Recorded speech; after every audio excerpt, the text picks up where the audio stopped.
योगी वो है जो करता है, योगी वो है जो करता है त्याग सब विकारों का, त्याग सब विकारों का। निंदा स्तुति हानि और लाभ में, निंदा स्तुति हानि और लाभ में एक समान वो रहता है, एक समान वो रहता है। ओम शांति। आज का विषय है योग की गहराई एवं योग के लिए धारणाएं। आप सभी जानते हैं हमारे इस ज्ञान मार्ग के 4 विषय हैं: ज्ञान, योग, धारणा और सेवा। और ये चारों विषयों में से सबसे महत्व का विषय है योग। और जिन्होंने योग के विषय को अच्छा बनाया, उसके बाकी जो रहे हुए तीनों भी विषय अच्छे बन सकते हैं। जितना योग लगाएंगे तो ज्ञान का चिंतन चलेगा, मनन चलेगा। आज भी बाबा ने कहा कि एकांत में बैठ करके क्या करो, विचार सागर मंथन करो। लेकिन विचार सागर मंथन कौन कर सकता है? जितना योग के ऊपर हमारा ध्यान है, उतना ज्ञान की गहराई में जा सकते हैं। योग का विषय अच्छा बनाने से धारणा का विषय भी अच्छा बनेगा। क्यों? क्योंकि जिसको योग का सुख मिला, अति इंद्रिय सुख मिलता है, उसको विकारों का सुख, क्षणिक सुख फीका लगता है। तो ऐसा योगी अपनी धारणाओं के ऊपर अटेंशन रखता है, अर्थात उसके जीवन में ऑटोमेटिकली सांसारिक बातों से, विकारों से वैराग आता है। और जिसको योग का अनुभव नहीं है, वो चाहते नहीं हुए भी संस्कार के वश होगा, विकारों के वश होगा। इसीलिए बाबा हर मुरली में बार बार कहते कि बच्चे मुझे याद करो, बच्चे मुझे याद करो। क्योंकि याद के द्वारा ही हम अतीन्द्रिय सुख प्राप्त करते हैं। और जिसको ये सुख मिलता है, संस्कार का सुख फीका लगेगा। इसलिए धारणाओं को अच्छा बनानी है, धारणाओं को रॉयल बनानी है, तो योग का विषय अच्छा बनाना है। तीसरा सब्जेक्ट है जो सेवा। अगर योग करेंगे, आपके वाणी में बल आएगा। आप थोड़े शब्दों में बोलो, लेकिन उसका तीर लगेगा। बाबा कहते हैं ना, वाणी में जोहर भरो, ताकत भरो। वो ताकत किससे आएगी? योग से। हमने तो स्वयं के अनुभव से आपको बताते हैं। जब इस ज्ञान मार्ग में मैं आया था नया नया, तो वैसे तो अज्ञान काल में भी हम तो एक साधारण परिवार में रहते थे, और इसीलिए किसी को 2 शब्द बोलने के लिए भी डरते थे। उसके बाद जब ज्ञान में आए तो मेरे को कभी बहनें बोलते थे आप किसी को प्रदर्शनी समझाओ, तो मैं तो डरता था। मैं सोचा मैं इनको क्या बोलूं। लेकिन जब ज्ञान में आया तो मैंने योग के सब्जेक्टों को, क्योंकि बाबा बार बार कहते थे बच्चे योग लगाओ, योग लगाओ, तो योग के सब्जेक्टों को पहले अच्छा बनाया। जब भी मैं नया नया जाता था शुरू में, तो बहनें कुछ सेवा बताती थी, तो बहन जी को बोलता था, बहन जी मेरा योग करने का इंटरेस्ट है, बाद में मैं सेवा करूंगा। और इसी तरह से बैठ बैठ करके हमने सेंटर पर संडे के दिन भट्टी करके स्वयं की, इस तरह से योग करने का इंटरेस्ट बढ़ाया। और योग का इंटरेस्ट बढ़ाने से आगे चलकर के मेरे जो तीनों सब्जेक्ट है थोड़ा सा अच्छा हो गए।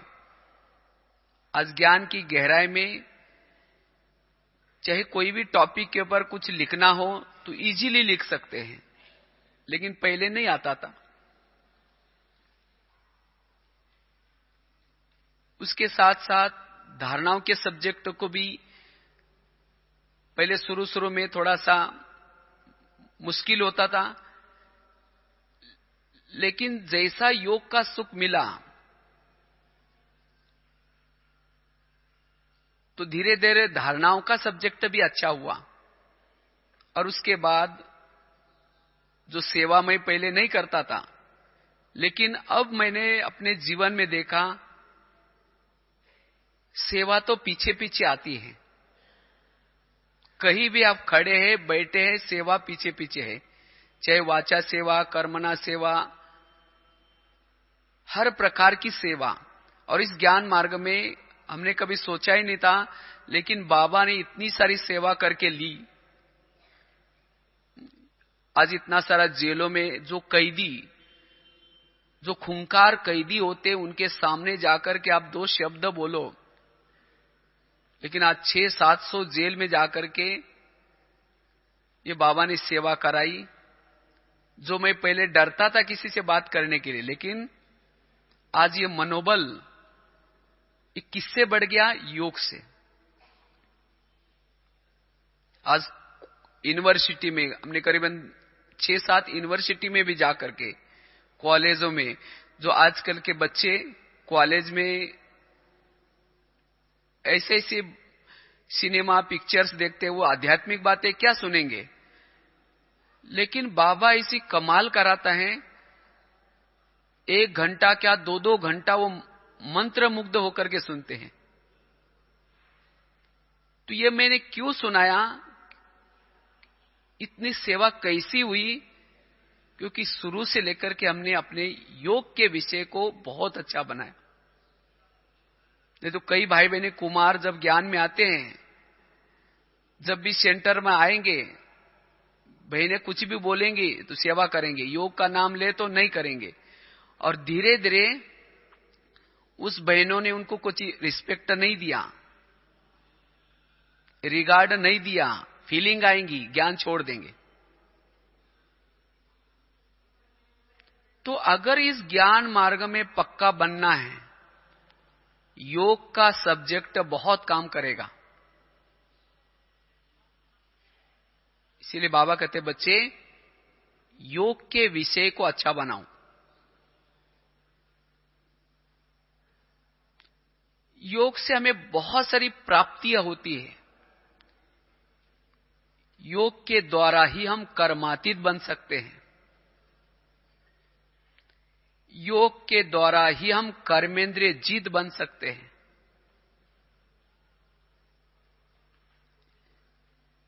योग के द्वारा वाइब्रेशंस फैला सकते हैं, मनसा सेवा कर सकते हैं।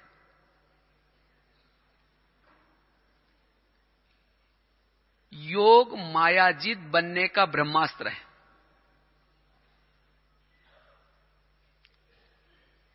इसीलिए बाबा कहते बच्चे योग बल बढ़ाओ, क्योंकि जितनी बुद्धि बाबा के साथ ज्वाइन करेंगे, लगाएंगे, उतनी हमारे आत्मा की चमक बढ़ जाती, आत्मा का वोरा बढ़ जाता है। और जिस आत्मा का वोरा जितना लंबा, अर्थात जिस आत्मा की शक्ति जितनी दूर तक फैलती है, भविष्य में वो उतने ही एरिया का राजा बन सकता है। इसलिए बाबा कहते बच्चे योग बल से अपनी आत्मा की चमक को बढ़ाओ, ताकत को बढ़ाओ। आगे चल करके जिन्होंने योग का अभ्यास किए, अपनी आत्मा की चमक को बढ़ाई, ऐसी आत्माएं इस अंधकार में चमकेगी। समय ऐसा आएगा, लोगों को आपके पास बुलाने की जरूरत नहीं, लेकिन अगर आपकी योग की ताकत है, लोग ऑटोमेटिकली आपके पीछे आएंगे। जैसे अंधेरे में कोई टॉर्च जलाती है तो सबका ध्यान अंदर वहां जाता है। इसी तरह इस संसार में भी जैसा अंधकार बढ़ेगा, जिन्होंने आत्म ज्योति जागृत की उसके तरफ लोगों का ध्यान जाएगा। इसीलिए बाबा कहते बच्चे टाइम निकाल करके योग का अभ्यास करो। लेकिन हम योग कैसे करें और योग हमारा क्यों टूटता है, इसके ऊपर थोड़ी सी चर्चा करेंगे। चाहते हैं सभी कि मैं जब योग में बैठूं मुझे अनुभव हो जाए, लेकिन चाहते हुए भी हमारा योग क्यों नहीं लगता? उसके लिए हम क्या धारणाएं करें? आज तो बाबा ने कहा ना 8 घंटा क्या करो, शरीर निर्वार्थ सर्विस करो। और वो कौन सा शरीर निर्वाह? भविष्य का। भविष्य के 84 जन्म का शरीर निर्वाह करना है तो 8 घंटा क्या करो, सर्विस करो, अर्थात बाप के मददगार बनो। 8 घंटा योगी बनो। तो 8 घंटे वाले योगी हम कैसे बने? 8 घंटे का भाव बाबा का ये नहीं था कि 8 घंटा कोई एक जगह पर बैठ करके करो।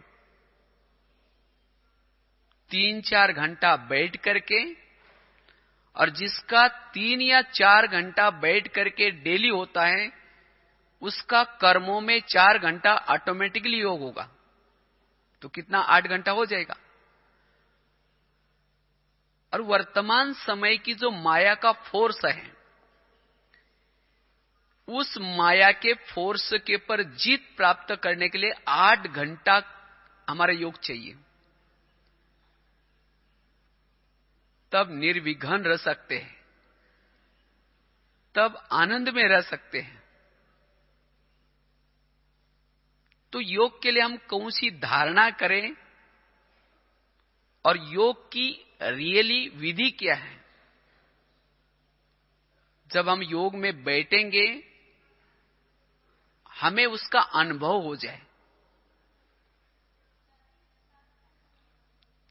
तो सबसे पहले हमें यह देखना है कि योग में कौन सी चीजें काम आते हैं, हम योग किससे लगाते हैं। योग में मन और बुद्धि बड़ी महत्व की है, क्योंकि हमारा योग लगता है बुद्धि और मन, और ये दोनों में से भी महत्व क्या है? बुद्धि।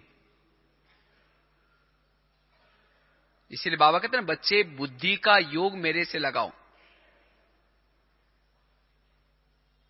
तो पहले हम ये देखना है कि बुद्धि है क्या। बुद्धि एक नेत्र है, और ये नेत्र जिस चीजों को देखता है, जहां आपकी बुद्धि लगी है वही थॉट्स, वही विचार मन में चलते हैं। ये दोनों का कनेक्शन है। जहां आपकी बुद्धि है, जहां आपकी बुद्धि देख रहे हैं, वही विचार मन में चलते हैं।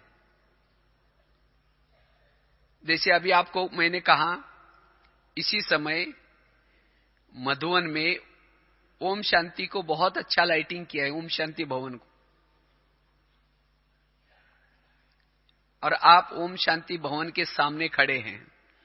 बहुत अच्छा शिवरात्रि के झंडे लगाए हैं, बहुत अच्छा ओम शांति भवन को सजाया है। और अभी आप बीच के दरवाजे से सीढ़ी से ऊपर जा रहे हैं ओम शांति भवन के अंदर। अंदर गए, बहुत सुंदर एक सोरख का चित्र लगा हुआ है, कांच का मॉडल बना हुआ है।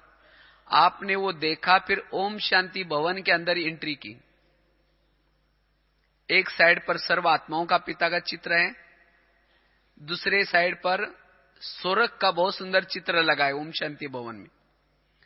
आपने वो देख करके अब नीचे शांति स्तंभ के पास आए। वो मार्बल का बना हुआ है, उसमें लिखा है पवित्र स्तंभ, ज्ञान स्तंभ, शक्ति स्तंभ, आबू तीर्थों में महान तीर्थ।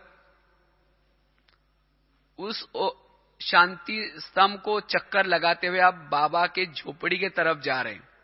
उस सामने झूला दिखाई पड़ रहा है। उसके बाद झोपड़ी में आप गए, वहां बाबा का एक खत लिखता हुआ एक सुंदर फोटो है। वो देख करके आप वहां गदी लाए, तकिया भी रखा हुआ है। तो वहां से आप बाबा के कमरे में गए। बहुत पुराना सा एक ट्रांसलाइट लगा हुआ है,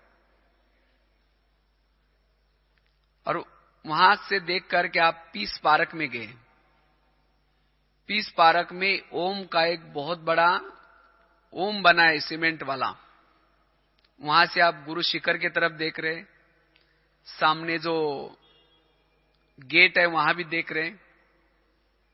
उसके बाद आप तपस्या धाम में आए। तपस्या धाम के तरफ से आप जो पहाड़ी पर ओम शांति लिखा है उसको देख रहे। तो जैसे मैंने आपको कहा दिखाई पड़ रहा था, ये सब देख रहे थे, जबकि आपकी आंखें मुझे देख रहे, लेकिन वो कौन देखने के लिए गया? वो आपकी बुद्धि गई थी। इसको कहते योग। ये आपका योग अब लगा था वहां ऊपर। इसी तरह शरीर से हम यहां बैठे हैं, आंखें हमारी यहां हैं, लेकिन यहां होते हुए भी बुद्धि से परमधाम को देखना, उस ज्योति बिंदु को देखना, उसके साथ बातचीत करना, अव्यक्त वतन को देखना, यह है आपका योग। और जब आपकी बुद्धि जाएगी तो उसके पीछे पीछे मन भी जाएगा। और जब आपकी मन और बुद्धि वहां गई है, उसी समय आपको अनुभव होना शुरू हो जाएगा।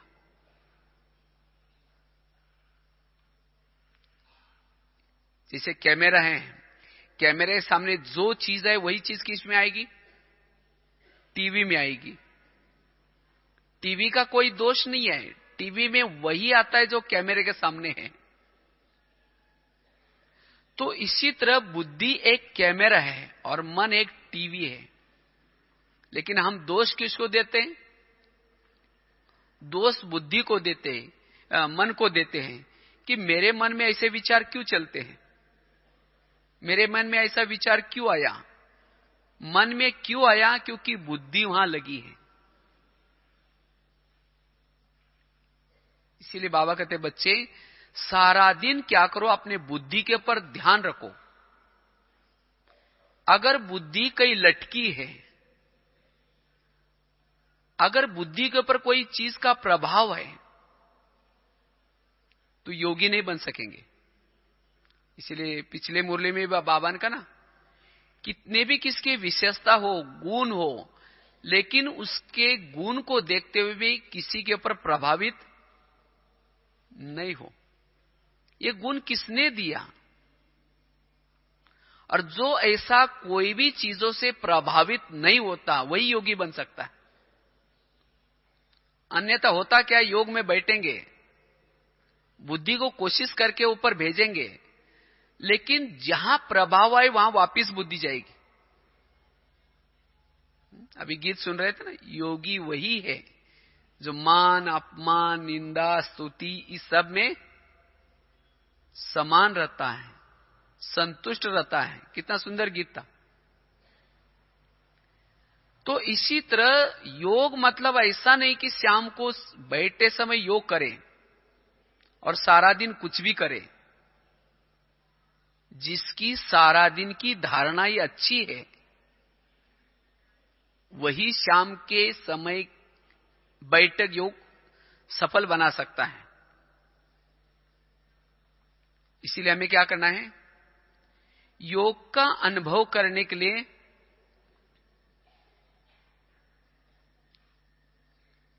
बुद्धि के ऊपर ध्यान देना है।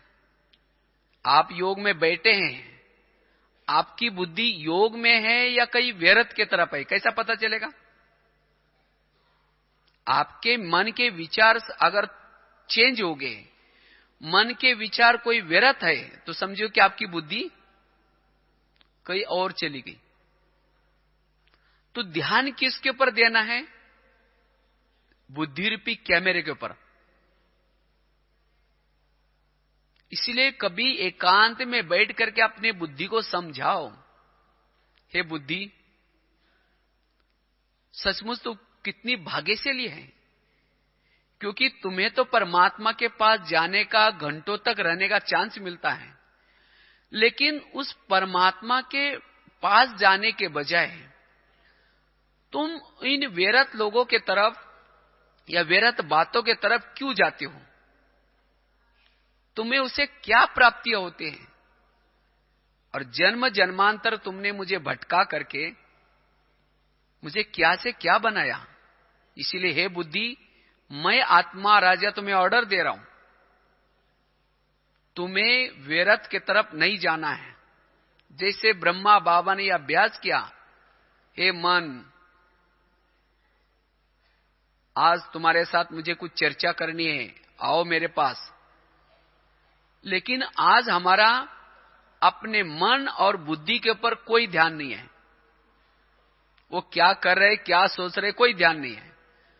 और उसके कारण योग में जो सफलता मिलनी चाहिए, जो अनुभव करना चाहिए, वो नहीं करते। तो इसलिए अगर योग का अनुभव करना है, योग में सफलता प्राप्त करनी है, तो बुद्धि के साथ दोस्ती बनाओ। आत्मा का मंत्री है बुद्धि। अगर किसी राजा बहुत अच्छा है, राजा बहुत कमाई करने वाला है, मेहनत करता है, लेकिन अगर उसका मंत्री भ्रष्टाचारी है, तो राजा अमीर बन सकता है? राजा को वो मंत्री कंगाल बना सकता है। इसी तरह अगर हमारी बुद्धि में लीकेज है,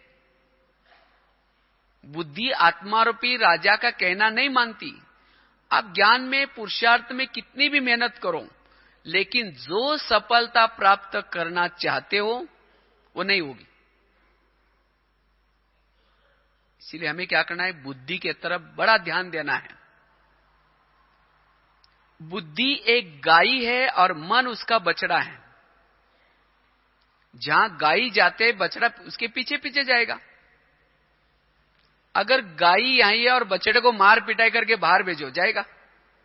वापिस गाय के पास आएगा। और यही हम करते हैं। हम क्या करते हैं? जब आएंगे, योग में बैठेंगे, बुद्धि को लगाते नहीं, बुद्धि को कोई विजन नहीं देते, तुरंत यहां बैठ करके क्या करते हैं? मैं आत्मा हूं, मैं शांत स्वरूप हूं, मैं शक्ति स्वरूप हूं। जितने भी कुछ विचार थे वो खत्म हो गए। फिर क्या होगा? जो कुछ सेवा करके आए, जो कुछ आते समय रास्ते में बुद्धि ने देखा, या जिन बातों का प्रभाव बुद्धि में है, उसके विचार चलना शुरू हो जाते हैं।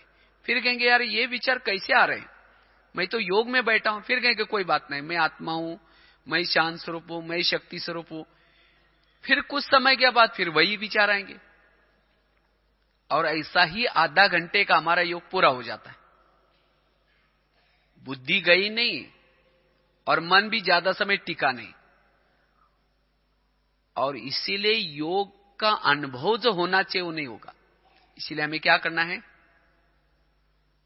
पहले बुद्धि को भेजो, पहले गाय को भेजो, मन रूपी बछड़ा उसके पीछे पीछे जाएगा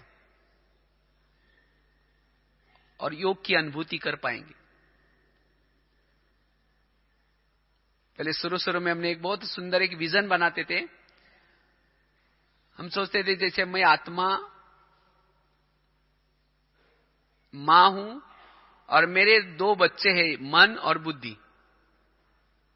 जैसे कोई मां होते हैं ना, अगर बाहर अंधेरा है तो बच्चों को डराती है, कहती है बेटा बाहर नहीं जाना, बाहर जाएगा तो तुमको शेर खा लेगा। तो बच्चे क्या हो जाएंगे? घर में बैठेंगे। तो इसी तरह मैं आत्मा परम धाम में बैठा हूं और मेरे दो बच्चे मन और बुद्धि, उसको मैं कहती हूं हे मन तुम नीचे नहीं जाना, नीचे जाएगा तो तुमको माया शेर खा लेगा। लेकिन होता क्या है, बुद्धि रूपी बच्चा गया, मन रूपी बच्ची भी भाग गई, दोनों भी गए और आप अकेले वहां बैठे, कोई फायदा नहीं। क्योंकि मन बुद्धि वहां चाहिए। इसीलिए हमें क्या करना है, मन और बुद्धि को योग में परम धाम में टिका करके रखना जरूरी है। और उसकी ही बुद्धि वहां लंबा समय तक बैठ सकती है जो सारा दिन मान अपमान निंदा स्तुति या कोई भी प्रभाव उसके बुद्धि पर नहीं है। वही बुद्धि लंबा समय तक बैठ करके परमात्मा चिंतन, आत्मचिंतन, सोमानों का चिंतन कर सकते। इसलिए हमें बुद्धि से बातें करने का क्या करना है, पुरुषार्थ करना है। जब चलते फिरते बुद्धि से बातें करो,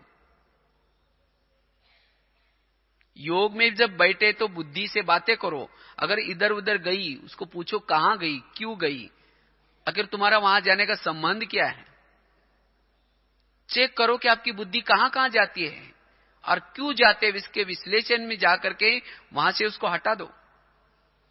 और जब बुद्धि के पीछे बार बार पड़ेंगे तो बुद्धि जाना बंद करेगी और तब बाबा में लग सकती है।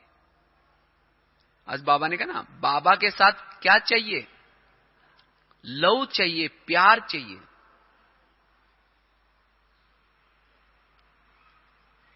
और योग में जब हम बैठते हैं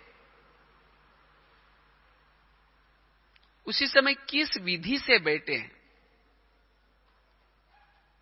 योग की विधि क्या है। एक बहुत सरल एग्जाम्पल आपको देख करके बताते हैं कि किस तरह से सरल योग की विधि है। जैसे आजकल मोबाइल निकला है, सबके पास होता है आजकल, बूढ़ी बूढ़ी जो माता है उनके पास भी मोबाइल होता है। तो मोबाइल को चार्ज करने की क्या विधि है, जानते हैं ना सभी। मोबाइल कहीं भी डालो इधर उधर रोड पर तो क्या चार्ज होगा, नहीं होगा। होगा लेकिन वहां क्या चाहिए, प्लग का पॉइंट चाहिए, बिजली का पावर चाहिए। तो इसी तरह हमारा आत्मा भी एक क्या है, बैटरी है, और शरीर हमारा क्या है, एक मोबाइल है। वास्तव में योग में कोई हमारा शरीर ताकत वाला नहीं बनता, ताकत वाली क्या बनती है, आत्मा। जैसे जब मोबाइल चार्जिंग करते हैं तो मोबाइल शक्तिशाली नहीं बनता, शक्तिशाली क्या बनती है, बैटरी। तो जैसे मोबाइल को चार्ज करने के लिए दिन में एक बार क्या करते हैं, प्लग के पास लाते हैं, इसी तरह ये शरीर आत्मा रूपी बैटरी को चार्ज करने के लिए भी क्या करना है, 24 घंटे में से 1 घंटे को अपने मोबाइल को कहां लाना है, सेंटर पर लाना है। ये सेंटर या गीता वर्षा अपने आत्मा रूपी बैटरी को चार्ज करने का प्लग का पॉइंट है। नहीं तो कई भाई बहन क्या करते हैं, कहते हैं हाँ हम घर में योग लगा रहे हैं। अब कहीं भी मोबाइल को कहीं भी डाल दो, क्या चार्ज हो जाएगा। इसीलिए अपने मोबाइल को चार्ज करने के लिए दिन में एक बार क्या करना है, सेंटर में लाना है। पहले जमाना अलग था, जब नोकिया के ओरिजिनल सेट निकले थे उसको एक बार चार्ज करो 2-4 दिन रहते थे। लेकिन आजकल वैरायटी मोबाइल निकले हैं, और वैरायटी मोबाइल निकले इसलिए कोई तो डुप्लीकेट भी होते हैं, कब बंद होगा कोई भरोसा भी नहीं। और इसीलिए उसको दिन में एक बार चार्जिंग करना ही पड़ता है, 2-3 कॉल में डिस्चार्ज हो जाते हैं। इसी तरह जो पहले जमाना अलग था, जब दादियां थी ओरिजिनल कंपनी के, ओरिजिनल निश्चय बुद्धि आत्मा है, वो तो एक बार चार्ज के 3-4 दिन रहते थे। लेकिन आज हम तो वैरायटी कंपनी वाले हैं, और कब ज्ञान छोड़ेंगे कोई भरोसा भी नहीं, कब बंद हो जाएंगे कोई भरोसा नहीं। तो इसीलिए हमें क्या करना है, अपने मोबाइल को, शरीर रूपी मोबाइल को दिन में एक बार क्या लाना है? प्लग के पास सेंटर पर लाना है। प्लग आता सेंटर। अच्छा, समझो मोबाइल को ला करके प्लग के पास रखा, सारी रात रखा, लेकिन उसकी तारे नीचे ही पड़ी है, तो क्या चार्ज हो जाएगा? नहीं होगा। इसी तरह हमने अपने शरीर को ला करके सेंटर पर तो रख दिया, नहीं तो कई कई तो मोबाइल तो 24 घंटा वहीं पड़े रहते हैं। इसका मतलब ऐसे नहीं कि वो पावरफुल चार्ज है। अगर मन बुद्धि की तार परमधाम में नहीं लगाई तो चार्ज नहीं होगा। इसी तरह हमने वहां सेंटर पर गए, लेकिन मन बुद्धि कहीं और भटक रहे, तो भी हम चार्जिंग नहीं होंगे। तो सेंटर पर जाकर के मन और बुद्धि क्या करना है? परमधाम में बाबा के साथ ज्वाइन करना है। अच्छा, समझो बाबा के साथ लगाई, लेकिन एक तार लगाई, दूसरी बाहर है। जैसे मोबाइल की एक तार डाली प्लग में, दूसरी बाहर है, तो क्या हो जाएगी? मोबाइल चार्ज होगा? दोनों भी तारें लगानी पड़ती है। इसी तरह हमने मन और बुद्धि दोनों भी क्या करना है? बाबा के साथ ज्वाइन करना है। अच्छा, दोनों तारें लगाई, मोबाइल को ला करके प्लग के पास भी रखा, लेकिन उसके बाजू का जो बटन था वो रात भर बंद था, तो क्या चार्ज हो जाएगा मोबाइल? तो इसी तरह हम भी क्या करते हैं? मन बुद्धि बाबा में लगाते हैं, लेकिन स्मृति का बटन बंद होता है। कुछ सोचेंगे नहीं, ऐसे होकर के बैठेंगे, बस चित्र को देखते हुए रहेंगे। केवल बाबा के कमरे में जाना, चित्र को देखना, यही योग नहीं है। लेकिन स्मृति का स्विच भी क्या करना है? चालू करना है। जितनी स्मृति गहरी उतना योग गहरा। तो क्या क्या करना है? स्मृति करना मतलब योग करना, अर्थात बाबा के उपकारों को याद करना। तो बाबा के क्या क्या उपकार हैं? जब योग में बैठेंगे स्मृति करो, बाबा ने मेरे पर कितने उपकार किए हैं, कहां विकारों के गटर में गिरे थे, कितना वर्षों से, कितना जन्मों से गिरे थे, ना धर्मात्माओं ने उठाया, ना गुरुओं ने उठाया, ना कोई मां बाप ने उठाया, ना कोई सगे संबंधियों ने उठाया, तो किसने उठाया? बाबा ने उठाया, और उठा करके छोड़ा नहीं, लेकिन गले लगाया। कितने विकारी थे, कैसे पतित थे, लेकिन तो भी बाबा ने जैसे है वैसे गले लगाया, दुखों से आंसू पोंछे, और रोज बच्चे बन करके जो हमारी 63 जन्मों की जो थकान है वो मिटा रहे हैं।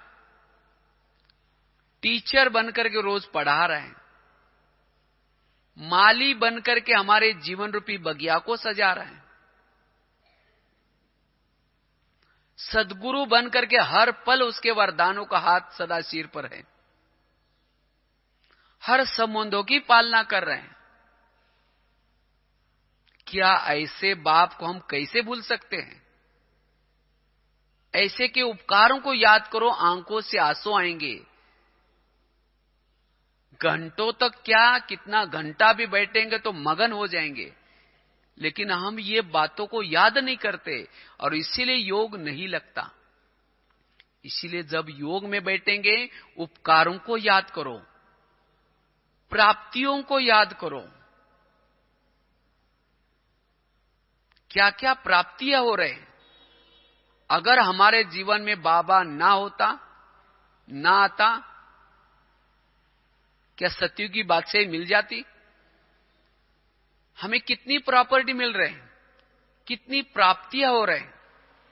इन प्राप्तियों को गहराई में जाओ। जो ज्ञान दिया उस ज्ञान के गहराई में जाओ। अपने आप को भूल गए थे, पिता को भूल गए थे, अपने घर को भूल गए थे। हमने कभी सोचा भी नहीं था कि देवी देवता बनेंगे, भक्तों के इष्ट बनेंगे। जिस मंदिर में हम पूजा करते थे वही हम बनने वाले हैं। कभी सोचा था? तो कितना ज्ञान की गहराई बताई। ज्ञान को याद करो, आने वाली दुनिया को याद करो, बाबा ने दिए हुए सोमानों को याद करो। कितने सोमान दिए?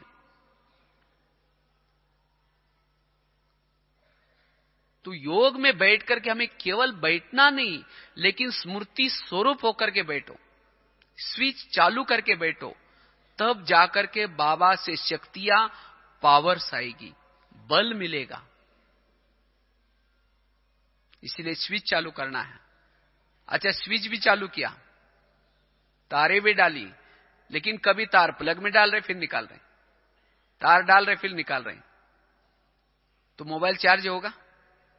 जब मोबाइल को चार्जिंग करते तो क्या करते हैं?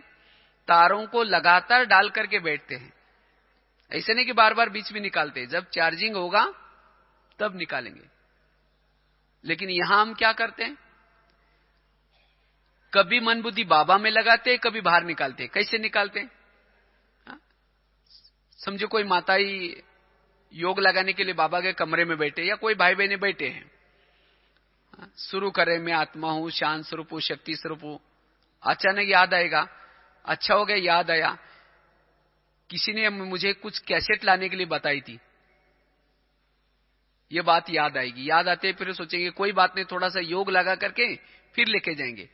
कैसेट की बात याद आते आपकी तार क्या होगी? प्लग से निकल गई। जो मन बुद्धि आपकी बाबा में लगे थी वो निकल गई। फिर कहेंगे कोई बात नहीं, ठीक है, मैं आत्मा हूं, शांत स्वरूप हूं, शक्ति स्वरूप हूं।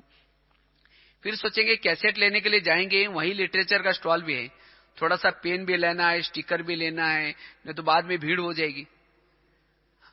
फिर कहेंगे ठीक है, मैं आत्मा हूं, शांत स्वरूप, फिर तार निकाल दी, फिर दोबारा ज्वाइन कर दी। फिर कहेंगे मैं आत्मा हूं, शांत स्वरूप हूं, शक्ति स्वरूप हूं। फिर सोचेंगे अच्छा आज तो इतना सेवा नहीं है, थोड़ा बाहर जाकर के कुछ खरीदारी करके लेके आते हैं, कि बाद में बाबा के मिलन के बाद तुरंत जाना भी है। ये बात आता है, फिर तार निकाल दी। फिर कहेंगे ठीक है, मैं आत्मा हूं, शांत स्वरूप हूं, शक्ति स्वरूप हूं। फिर सोचेंगे खरीदारी में क्या क्या लेंगे। फिर सोचेंगे यार पैसे थोड़ा कम है, दीदी से उधार ले लेंगे। फिर कहेंगे ठीक है, मैं आत्मा हूं, शांत स्वरूप हूं, शक्ति स्वरूप। फिर सोचेंगे मेरे साथ जो एक माता जी आई थी, वो नई आई पहली बार, वो कहीं उठ के गई तो नहीं होगी, पीछे मुड़ करके भी देख रहे। अगर आप साक्षी होकर के योग में बैठे हुए देखो क्या क्या बातों को याद करते हैं। अगर ऐसी बातें योग में चलेगी तो योग में ताकत कैसी आएगी, योग में बल कैसा मिलेगा। और फिर कई भाई बहनें बोलते जब हम योग से उठते हैं, पता नहीं मुझे आत्मा अभिमानी स्थिति मेरी रहती नहीं, नेचुरल कैसी रहेगी। जब आपकी बैटरी चार्ज ही नहीं हुई तो कैसा अनुभव होगा। इसीलिए बाबा कहते बच्चे योग में जब बैठेंगे तो विधि पूर्वक बैठो। तो उसकी विधि क्या है? ये मोबाइल का एग्जाम्पल आपको बताया। जब भी योग में बैठेंगे दोनों भी तारे बाबा में लगाना है, स्विच चालू करना है, लगातार मन बुद्धि बाबा के साथ ज्वाइन करके रखना है। प्राप्तियों को याद करना, उपकारों को याद करना, ज्ञान को याद करना, मुरलियों को याद करना, वर्तमान समय को याद करना, यह भी योग है। अपलक होकर के उसको बुद्धि से देखते रहना, परम धाम में जाकर के उसको देखना। तो इसी तरह हमें क्या करना है? योग में अनुभव करना है। और योग में जब बैठते तो ज्यादा विचार नहीं लेना है।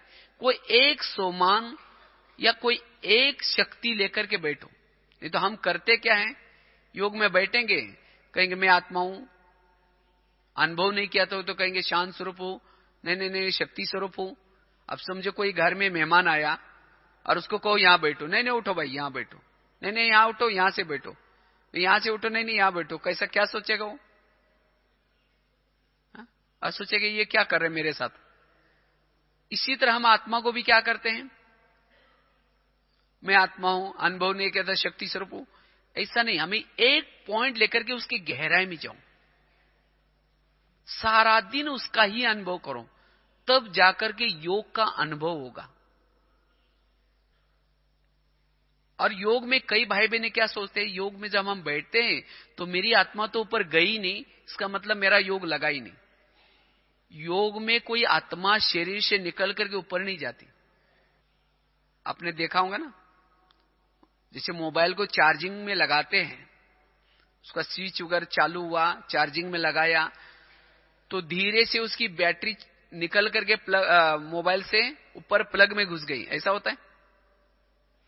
जब मोबाइल चार्जिंग होता है तो बैटरी कहां रहते हैं, कहां रहते हैं? मोबाइल के अंदर ही रहते हैं। केवल उसके साथ जो कनेक्टेड दो तार है वो जाकर के प्लग में टच हो जाते हैं और उससे करंट आता है। इसी तरह जब हम योग का अभ्यास करते हैं, हमारी आत्मा रूपी बैटरी शरीर में रहती है, केवल इसके साथ जो दो तारे हैं मन बुद्धि, ये जाकर के बाबा से टच हो जाते हैं और उससे करंट आना, पावर आना शुरुआत होती। केवल मन और बुद्धि वहां जाना जरूरी है। लेकिन कौन सी मन बुद्धि जाएगी? जिसकी बुद्धि स्वच्छ है और जिसका मन हल्का है वही ऊपर टच होता है। जिसका मन भारी है, कल रात को भी चर्चा की थी ना, मन भारी होता है, और जिसका मन भारी है, भारी मन ऊपर नहीं जाएगा। और अस्वच्छ बुद्धि परमधाम में नहीं जाती, और इसीलिए मन और बुद्धि भटकती है। क्यों भटकते हैं? बुद्धि अस्वच्छ है। और क्यों अस्वच्छ बनती है? किसी के अवगुण देखेंगे, किसी के प्रति नफरत रखेंगे, किसी की बुराई को सुनेंगे, तो इसे क्या हो जाएगी? बुद्धि अस्वच्छ बन जाएगी। और ऐसी अस्वच्छ बुद्धि परमधाम में नहीं जाएगी। नहीं तो कई भाई बहने बोलते, जब योग में बैठते हमें परमधाम दिखाई नहीं पड़ता, बाबा भी दिखाई नहीं पड़ता, इसीलिए बुद्धि वहां से निकल आती। क्यों नहीं दिखाई पड़ता? आईने के सामने जाओ और आईने को बहुत कचरा लगा हुआ है, धूल लगी है, क्या आपकी प्रतिमा स्पष्ट आएगी उसके अंदर? नहीं आएंगी। क्यों? आईना अस्वच्छ है। इसी तरह बुद्धि भी एक आईना है, और ये आईना जितना आपका स्वच्छ होगा, क्लीन होगा, क्लियर होगा, उतना उस परमधाम को स्पष्ट देख सकते हैं। इसीलिए बाबा कहते, बच्चे बुद्धि को स्वच्छ रखो और मन को कैसे रखो? हल्का। कुछ भी घटना हो जाए, कोई भी बातें हो जाए, लेकिन संकल्प नहीं चलाओ, स्टॉप करो, तब हल्का मन रहेगा। अगर ये दो क्वालिटी है मन बुद्धि में, तब मन बुद्धि ऊपर जाएगी। तब घंटों तक बैठ करके योग का अभ्यास करेंगे। इसीलिए हमें क्या करना है? मन बुद्धि की संभाल रखनी है। और हम 4 घंटा 3 घंटा बैठ करके योग कैसे करें, कैसा टाइम निकालें? देखो, एक तो सवेरे अमृत वेला सबके लिए फिक्स है, भले 3:30 बजे उठो, 4 से लेकर के 5 योग करो। कितना घंटा हुआ? 1 घंटा। उसके बाद क्लास से पहले आधा घंटा योग। हर सेंटर पर या मधुवन में ये नियम बने हैं, क्लास सुनने से पहले आधा घंटा योग चलता है। लेकिन हम क्या करते हैं? उस योग को मिस करते हैं, और उसके लिए कारण तो अलग अलग सुनाएंगे, नहीं नहीं ये होता है, ऐसा होता है। लेकिन नहीं, ये क्लास से पहले वाले का जो योग है बड़ा महत्व का है। ये टीचर का भी बहुत बड़ा रिस्पेक्ट है। जब आप मुरली सुनते हैं, वो मुरली सदा के लिए याद रहे और मुरली का आनंद आए। मुरली सुनते समय मन बुद्धि एकाग्र हो जाए, उसके लिए हमें क्या करना है? क्लास से पहले आधा घंटा योग करना है। और जब क्लास से पहले योग करेंगे तो मुरली का भी आनंद ले सकेंगे। अनाज में समझो अनाज डाल दे खेती में, लेकिन हल नहीं चला है तो क्या हो जाएगा? उगेगा नहीं? उगेगा। इसी तरह इस बुद्धि रूपी खेती में ज्ञान का बीज डालने के पहले आधा घंटा योग करना है, तब वो उगेगा, धारणा में आएगा। जैसे गर्म तवे पर पानी के छिटे डालो तो क्या हो जाएगा? उड़ जाएगा। इसी तरह सारा दिन व्यर्थ चिंतन, व्यर्थ बातें, इन बातों से हमारा दिमाग क्या होता है? थोड़ा गर्म हो जाता है। अगर सीधा आकर के ज्ञान सुनेंगे तो गर्म दिमाग के ऊपर डालेंगे, उड़ जाएगा। इसीलिए गर्म दिमाग को क्या करो? आधा घंटा ठंडा करो, और जब ठंडा करेंगे तब मुरली याद रहेगी। नहीं तो कईयों को पूछो आज का वरदान क्या था, बोले कि क्या था? बहुत अच्छा था, लेकिन क्या था? हाँ कुछ था तो बाबा ने कहा था, लेकिन क्या कहा था? 10 दिन की गाली याद है, लेकिन आज का वरदान भूल गए। क्यों? गरम तवे पर डाला था। इसीलिए क्लास से पहले योग लगाना। तो कितना घंटा हुआ? 1.5 घंटा। उसके बाद रात को सोने से पहले आधा घंटा थोड़ा सा योग करके फिर सोना है। क्यों? अमृत वेले का फाउंडेशन है सोने की पहली की बेला। जितना सोने के पहले आप अच्छी तरह योग लगाएंगे, हल्के होंगे, उमंग उत्साह में आएंगे, उतना अमृत वेला अच्छा होगा। नहीं तो हम सोने के पहले क्या करते हैं? थक के आते हैं और बाबा को कहेंगे बाबा आज बहुत थक गए, घर में बहुत मेहमान आए थे, आज दिन भर में रेस्ट भी नहीं किया, पता नहीं मेरे अमृत वेला नींद खुलेगी या नहीं खुलेंगे, बाबा प्लीज आप जगह देना। ऐसे विचारों में सो जाते हैं। और सवेरे उठेंगे, देखेंगे घड़ी में 4 को 5 मिनट कम है, सोचेंगे और थोड़ा 5 मिनट सो जाएंगे, क्योंकि कल दोपहर को रेस्ट नहीं की थी, कल दोपहर को बहुत बिजी थे। तो 5 मिनट के लिए जाएंगे, 5 बजे का पता भी नहीं चलेगा। तो ये क्यों हो गया? सोने के पहले हमने फाउंडेशन नहीं बनाया। इसीलिए अगर अमृतवेला सफल बनाना चाहते हैं तो सोने के पहले हमें थोड़ी सी क्या करना है? योग की मेहनत करनी है। आधा घंटा सारा कारोबार समेट करके इस शरीर रूपी गाड़ी को अपने बेड रूपी गैरेज में रख करके सोने के लिए अपने घर में जाना है, कॉन्शियस से, मन बुद्धि से, ताकि यहां की बातों का प्रभाव सवेरे नहीं पड़ेगा। तो कितना घंटा हुआ? 2 घंटा। उसके बाद सारा दिन के ट्रैफिक कंट्रोल। चलो आप कहेंगे यहां तो मधुबन में तो हमेशा गीत बजाया जाता है, हमारे घर में तो गीत है ही नहीं, उस समय क्या करें? चलो अभी भी ट्रैफिक कंट्रोल है, चलो 2 मिनट बाबा की याद में। तो बात चल रही थी कि 4 घंटे का योग हम कैसे करें। तो उसके लिए ट्रैफिक कंट्रोल का, अगर आपके घर में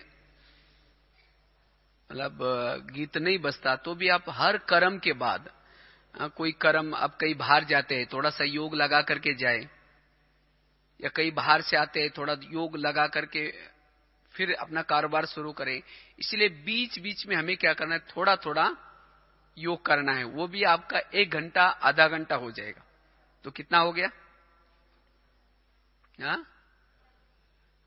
उसके बाद शाम को नुमा शाम का योग, मधुबन के दिनचर्या अनुसार शाम को 6:30 से 7:30 योग का बहुत अच्छा टाइम रहता है। अमृत वेले से भी अच्छा टाइम है ये। अगर घर में फ्री है सेंटर पर आओ, या फिर अपने घर में ही बैठ करके क्या कर सकते हैं? थोड़ा सा एकांत में बैठेंगे, अपने आप आपका योग लगेगा और बहुत अच्छा अनुभव कर सकेंगे।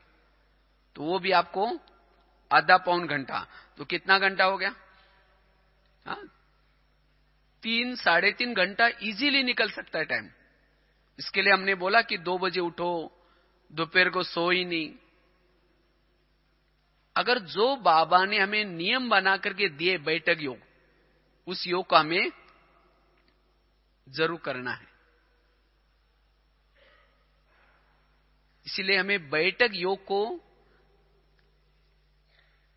जरूर महत्व देना है। संगठन के योग में महत्व देना है। अगर लकड़ियां जल रही, एक गीली लकड़ी भी डालो तो क्या हो जाएगा, वो भी जलना शुरू हो जाएंगी।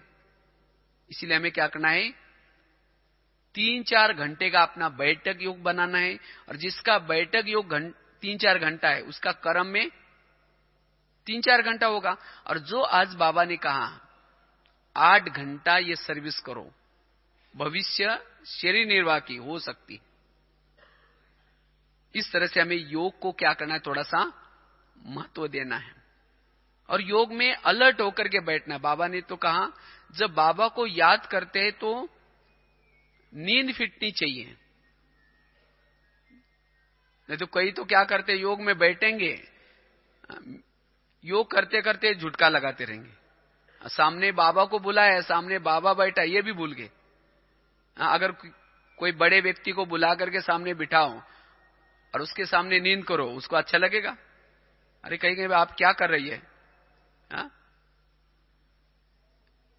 इसीलिए बाबा कहते बच्चे अलर्ट होकर के बैठो कि सामने कौन बैठा है। प्राप्तियों को याद करो, क्या प्राप्तियां करा रहे हैं। अगर किसी के चेहरे पर मेकअप हो रहा है, वो नींद करे, यहां का मेकअप यहां पहुंच जाएगा फिर। इसीलिए हमें योग में नींद नहीं करनी है, अच्छी तरह योग करना है। और क्यों आती है नींद? क्योंकि बाबा सामने कौन बैठा है और उसका महत्व क्या है, योग से प्राप्ति क्या है, उसको भूल जाते। बाकी शॉर्ट में 5-7 मिनट में पूरा करेंगे। तो योग तो हम करना चाहते हैं, लेकिन उसके लिए धारणा, अगर वो धारणा ही नहीं होगी तो आपका योग नहीं लगेगा। आज कई भाई बहने सोचते कि मेरी मन बुद्धि ज्यादा समय टिकती ही नहीं वहां। तो क्यों नहीं टिकती? आपकी बुद्धि क्यों नीचे आते हैं? किस कारण हमारे योग टूट जाता है? उसके लिए 4-5 बातें हैं, शॉर्ट में बताएंगे। पहली बात है, अगर आपके पास सहन शक्ति का गुण नहीं है, सहन शक्ति की आपने कला नहीं सीखी है, सारा दिन नाजुक बन करके रहते हैं, किसी ने कुछ कहा, संकल्प विकल्प चलते हैं, तो वो योगी नहीं बन सकता, वो अंतर्मुखी नहीं बन सकता, वो आत्मचिंतन परमात्मा चिंतन नहीं कर सकता। जब भी योग में बैठेंगे, शुरू तो करेंगे मैं आत्मा हूं, शांत स्वरूप हूं, शक्ति स्वरूप हूं, फिर कहेंगे मेरे उन्होंने ऐसा क्यों कहा, मेरे को ऐसा क्यों कहा, फिर कहेंगे कोई बात नहीं मैं आत्मा हूं, शांत स्वरूप हूं, फिर कहेंगे मेरे को क्यों कहा।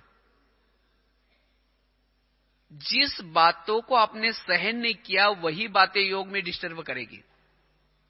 इसीलिए क्या करना है, अगर योग की अनुभूति करनी है तो सारा दिन क्या बनना है, सहनशील बन करके रहना है। जो भी छोटी छोटी बातें आते हैं, बाबा ने कहा ना, छोटी छोटी बातें, छोटे छोटे विघन ये फरिश्ता बनने नहीं देती, अशरीरी बनने नहीं देती। इसलिए इन छोटी छोटी बातों से ऊपर उठो। इसलिए सहनशील बनना है। जितना जिसके पास सहन शक्ति का गुण है, उतना वो शांति में रह सकता है, उतना वो धैर्यचित रह सकता है, उतना वो अंतर्मुखी रह सकता है, उतना एकाग्र रह सकता है। और एकाग्रता योग का फाउंडेशन है। इसीलिए सहन शक्ति का गुण, इसका तो बहुत विस्तार है, लेकिन आपको शॉर्ट में बताया। सहन शक्ति कैसे आई, क्या करे, उसका बहुत लंबा विस्तार है। दूसरी बात है, अगर योग का अनुभव हो, योग में बाबा से प्यार मिले, इसलिए पर चिंतन की बातों से सारा दिन बच करके रहे। अगर सारा दिन हम किसी का परचिंतन करते रहेंगे, किसी के अवगुण देखते रहेंगे, तो योग में बैठ करके आप अनुभूति नहीं कर पाएंगे, बुद्धि ऊपर जाएंगे नहीं। क्यों नहीं जाएंगी? क्योंकि बुद्धि में कचरा है। और जब किसी के अवगुण देखे तो बाबा आपके साथ प्यार कैसा कर सकता है? क्योंकि बाबा ने ये रची हुई दुनिया है। हर एक्टर बाबा को प्रिय है, और प्रिय है उसकी निशानी क्या है? अगर अप्रिय होता, खराब होता, तो इसको इस नाटक से सदाकाल के लिए निकाल लेता। लेकिन क्यों रखा है? क्योंकि बाबा को प्रिय है। भगवान से प्यार करने से पूर्व भगवान ने रची हुई दुनिया की हर बातों से हमारा प्यार चाहिए। इसलिए किसी के भी हमें अवगुण नहीं देखना है। अवगुण देखने वाला योगी नहीं बन सकता। अब किसी के घर में जाओ, उनके बच्चे भी बैठे, बाप भी बैठे, बच्चों को कहेंगे बच्चा ठीक नहीं है, ऐसा है वैसा है, और बाप को कहेंगे आप बहुत अच्छे, आप कितने अच्छे। बाप कहेंगे पहले तुम यहां से जाओ, तुमने तो मेरे बच्चे की ग्लानि की, तुम्हें मेरे को अच्छा बोल रहे। इसी तरह सारा दिन क्या करते हैं? कहेंगे ये बहन ऐसे है, वो भाई है ऐसा है, वो ऐसा करता है वैसा करता है। और शाम को योग में बैठेंगे, कहेंगे मीठे बाबा, प्यारे बाबा, आप शांति के सागर है, दया के सागर है। बाबा कहेगा तुम यहां से पहले जाओ। हाँ, तुमने तो मेरे बच्चों की ग्लानि की, जिसको मैं मीठे बच्चे, प्यारे बच्चे कहता हूं, और तुम मेरी महिमा कर रहे। प्रैक्टिकल बात है। इसीलिए बाबा का प्यार चाहते हैं तो सभी के क्या देखने हैं? गुण देखने हैं, विशेषता देखनी है। पर चिंतन की बातों से दूर रहे। यह बहुत बड़ी धारणा है, और जिसकी ये धारणा पक्की है, संगठन में रहते हुए भी, परिवार में रहते हुए भी, हर एक के अंदर जो गुण है, विशेषता है, उसको देखे, तब हमारा योग बहुत अच्छा लग सकता है। वो कैसे मुक्त बने, फिर वो लंबा टॉपिक है। तीसरी बात है, अगर योग की अनुभूति करनी है तो जरूरी है बाबा के श्रीमत प्रमाण चले। जो जितना बाबा के श्रीमत प्रमाण चलेगा उसका योग ऑटोमेटिकली लगेगा। योग क्यों नहीं लगता? क्योंकि श्रीमत का उल्लंघन करते हैं। कोई भी मां अपने बच्चों को प्यार करते, कब करते? वो बच्चे को कहेगी बेटा आज कपड़े गंदे नहीं करना, पढ़ना, लड़ना नहीं, झगड़ना नहीं, कई डायरेक्शन देकर के भेजती है। और बच्चा जाता है, कपड़े गंदे करता है, लड़ता है, झगड़ता है, और जब शाम को आएगा मम्मी मम्मी करेगा, मम्मी किचन से देखेगी मैंने जो उसको कहा था वो करके आया। अगर नहीं करके आया, बोलेगी तुम चिल्लाते रहे, मैं यही ठीक हूं। अच्छा, जाएगी, जाकर 2 थप्पड़ लगा दी, कहेगी तुमको मैंने क्या कहा था, तुम गंदा होकर के आया। इसी तरह बाबा भी हमारा कौन है? बाबा हमारी मां है। और बाबा हमें रोज क्या करता है? ऊपर से आकर के कई डायरेक्शन देता है। मीठे बच्चे आज आत्मा समझना, पर चिंतन नहीं करना, मेरे याद में रहना। मुरली मला कुछ और नहीं है। मुरली मम्मी ने क्या करने के लिए बोला और क्या मना किया, 2 कॉलम में लिखो। और जिस बातों को मना किया उसको न करना, और जिसको करने के लिए बोला उसको करना, यह है ज्ञान। लेकिन हम क्या करते हैं? जो मम्मी ने मना किया वो करते हैं, और जो करने के लिए उसको नहीं करते। जैसे बच्चा शाम को आता है, मम्मी मम्मी करता, हम भी शाम को आएंगे, बाबा बाबा करेंगे। जैसे मम्मी किचन से देखती है, वैसे बाबा भी परम धाम रूपी किचन से देखेगा, खिड़की से देखेगा, मैंने जो उसको कहा था वो करके आया। अगर नहीं करके आया, बोलेगा तुम चिल्लाते मैं ऊपर ठीक हूं। फिर कहते हैं योग में मुझे बाबा का प्यार मिलता ही नहीं, पता नहीं क्या होगा। अगर योग नहीं लग रहा है, योग में अनुभूति नहीं हो रही, जरूर दाल में कुछ काला है, जरूर मेरे से कुछ ना कुछ नियम का उल्लंघन हुआ है। जितना नियम प्रमाण चलेंगे, क्यों नहीं योग लगेगा? जरूर लगेगा। इसीलिए हमें जो ईश्वरीय मर्यादा है, जो ईश्वरीय नियम है, उस नियम पर हमें दृढ़ रहना है, ऑटोमेटिकली योग लगेगा। यह है तीसरी धारणा। चौथी धारणा है संस्कार परिवर्तन।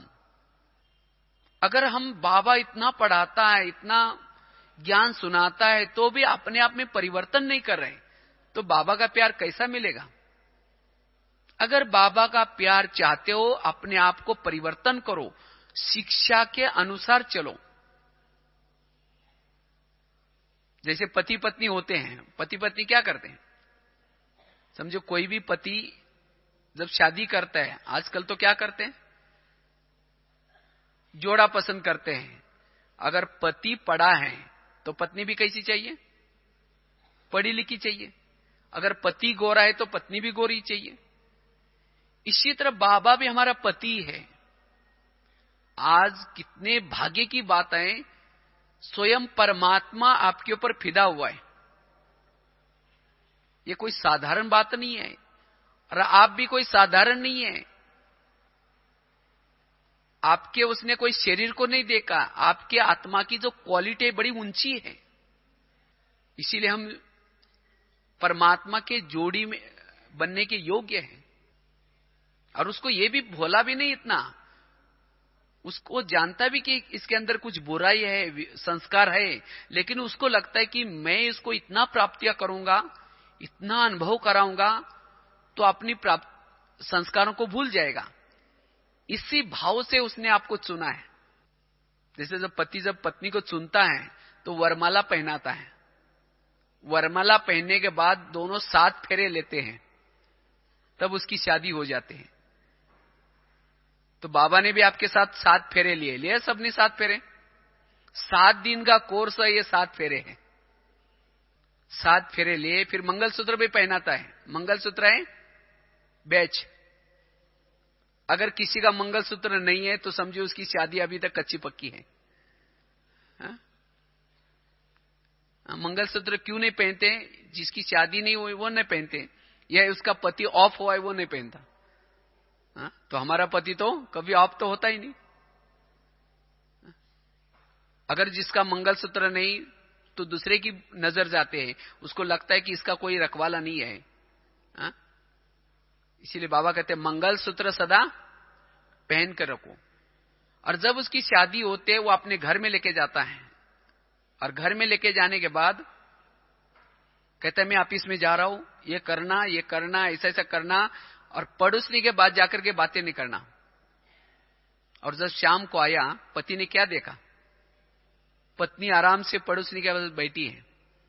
तो सोचेगा चलो कोई बात नहीं, आज का दिन छोड़ देते हैं, झगड़ा नहीं करेगा। लेकिन रोज अगर पत्नी पति का कहना ही नहीं मानेगी तो पति क्या करेगा? फिर रोज दोनों का झगड़ा होते होते कहेगा तुम अपने घर में ठीक, हम अपने घर में थी, जिसको कहते आजकल डाइवर्स। लेकिन आजकल जमाना बदल गया, आजकल डाइवर्स नहीं करते, क्योंकि गवर्नमेंट के नियम बड़े कड़े हो गए। लेकिन क्या करते हैं, अगर कोई पत्नी कहना नहीं मानती, पति क्या करता है? दूसरी सगाई करता है। लेकिन जब दूसरी सगाई होती है तो जो पहली पत्नी है उसके साथ प्यार नहीं होता उसका, वो खाया पिया सोया कुछ नहीं देखता। इसी तरह बाबा भी रोज हमें मुरली में कितनी डायरेक्शन देता है। अगर उस पति का कहना नहीं मानेंगे तो पति क्या करेगा? फिर डाइवर्स देगा। अर्थात वो ज्ञान से कोई ना कोई कारणे अकारणे निकल जाएंगे। इतना अच्छा पति और डाइवर्स दे, इसका इतना बड़ा दुर्भाग्य और कोई नहीं। तीनों लोगों का मालिक पति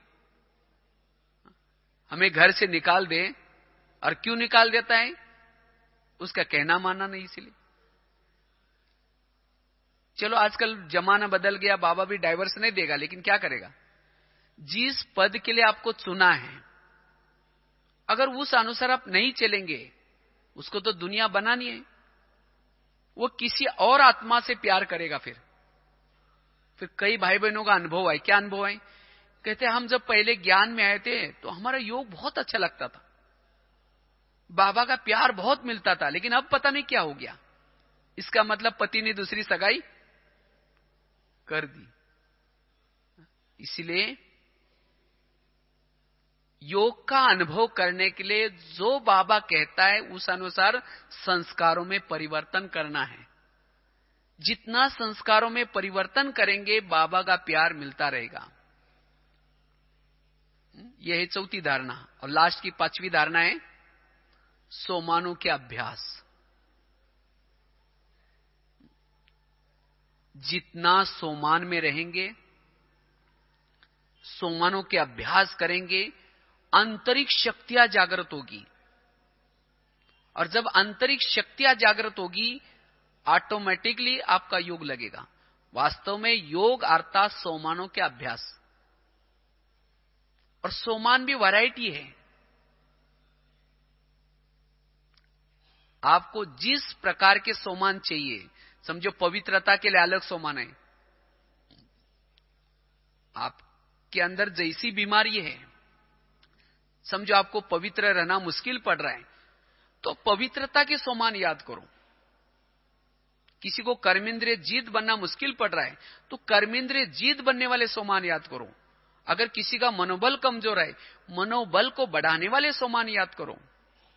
किसी को ईश्वरीय नशा नहीं है, तो नशे वाले सोमान याद करो। जैसी बीमारी वैसी टैबलेट यूज करो। नहीं तो आज कई भाई बहन क्या करते हैं, पवित्र रहना है, पवित्रता की धारणा करनी है, लेकिन सोमान क्या करेंगे, मैं शांत स्वरूप हूं, मैं शांत स्वरूप हूं। शांत स्वरूप कहने से पवित्रता नहीं आएगी। पवित्रता के लिए सोमान है, मैं पवित्रता का अवतार हूं। बस पूरा हो गया। मैं पवित्रता का अवतार हूं, मैं पवित्रता की देवी हूं, मैं पवित्रता के सागर से निकला हूं। तो इस तरह से पवित्रता के सोमान याद करना है। ईश्वरीय नशा के लिए स्वयं परमात्मा मेरा साथी है, मैं मास्टर सर्वशक्तिवान हूं, ये सोमान याद कर। इस तरह से अलग अलग सोमान को याद करने से योग में मगन हो जाएंगे, ऑटोमेटिकली योग लगेगा। इसलिए हमें क्या करना है, अलग अलग सोमानों के अभ्यास करने हैं। तो इस तरह से अगर ये 5 धारणा आपके जीवन में है, तब योग का अनुभव कर पाएंगे। अगर 5 में से एक भी कमी है, सहन शक्ति की कमी है, योग नहीं लगेगा। अगर श्रीमत का पालन नहीं करेंगे, योग का अनुभव नहीं होगा। अगर संस्कार परिवर्तन नहीं करेंगे, योग नहीं लगेगा। सोमानों में नहीं रहेंगे, योग नहीं लगेगा। इसीलिए इन धारणा को जीवन में अपनाना है। और जो बताए कि कैसे हमें विधि से योग लगाना है, जब हम योग में बैठे हैं तो कैसे मन लगाना है, बुद्धि लगाना है, और किस तरह से अंदर से क्या क्या चिंतन करना है। जब ऐसे योग को विधि से करेंगे, योग में सहज अनुभव होगी। और जिसको योग का अनुभव होगा उसकी आत्मा की चमक बढ़ेगी, अतीन्द्रिय सुख मिलेगा, और तब जाकर के सारा दिन कर्म योगी भी बन करके रह सकते हैं। तो मधुवन से जाने से पहले हमें इसी शिवरात्रि से इसी धारणाओं को पक्की करके जाना है और निरंतर योगी बनने का पुरुषार्थ करना है। तो आने वाले महाविनाश में जो समस्या आएंगी, बातें आएंगी, उसके अंदर आप अचल अडोल बन सके और भविष्य का आपका पद भी ऊंचा मिले, और जो जन्म जन्मांतर के विकर्म है वो भी योग में भस्म हो जाए। ऐसा हमें क्या करना है, योग का चार्ट अब बढ़ाना है। और जिसका योग का चार्ट अच्छा होगा, आगे चल करके उसके सामने सेवाएं बहुत आएंगी। तो जो भी बातें सुनी उसको प्रैक्टिकल में हमें क्या करना, अब मधुवन में करना है। ठीक है। ओम शांति।